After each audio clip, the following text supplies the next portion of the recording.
Well, here's the valve, finished now. Turned out perfectly. Actually, this section of the valve came out 1/1000th under where it was supposed to be, but everything else on it is right on. And what I did was, while it was mounted in the lathe, I very lightly held this very fine file across it like this, just to get rid of the burrs that had been raised on those corners.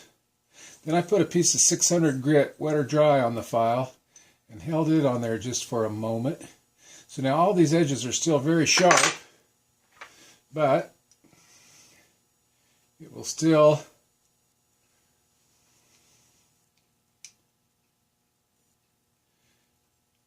fit into there, fit nicely into the head.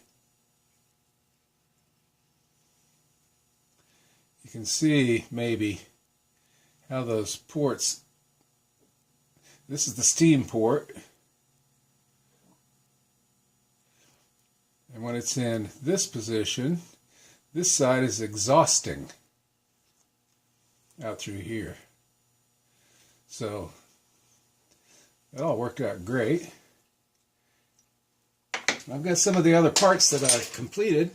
This is the eccentric shaft, driven from the gear on the crankshaft. It has a bushing.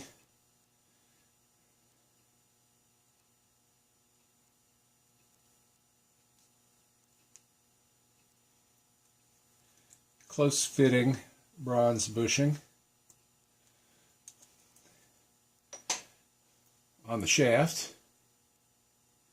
And this is kind of neat. It's got, this was provisions made on the drawing. There's a hole from here down to here. So there's oil to lube this. Then there's a hole here in the center. It comes down to here to lube the top bearing and the cylinder block. They paid a lot of attention to oiling on this thing. Here's the crank. Well, I had to make some special fixtures to hold that thing, and it took a day to machine it, but it also is perfect. The pistons. Oh, and I got a story about the wrist pins. Now, I've had this kit of castings for 30 years and just decided to build it. Well, part of the materials that came with the kit was a piece of 1/4-inch copper rod that you could use to make these copper pieces to protect the cylinder from the wrist pins. This is drill rod for the wrist pin. Well, I'd lost it, or it wasn't, I don't know, it wasn't there.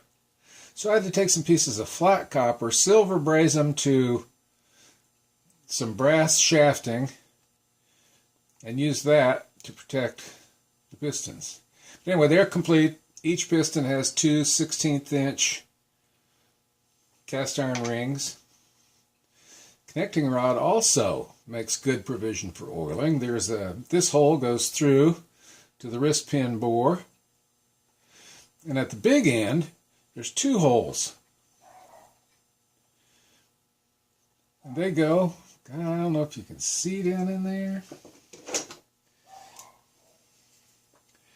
but those holes are drilled through into the bore, so it provides oil into the bore. Pretty slick design. Oh, and I thought too, while I was here, I didn't get this videotaped, but I machined for the drain cocks, cylinder drain cocks. But what I didn't show on video was drilling these 16th-inch holes from the top of the cylinders down to where they intersect with the ports for the drain cocks. Just tipped the head over to 20 degrees and used a 16th-inch end mill to do that. So that's it for today. Till next time.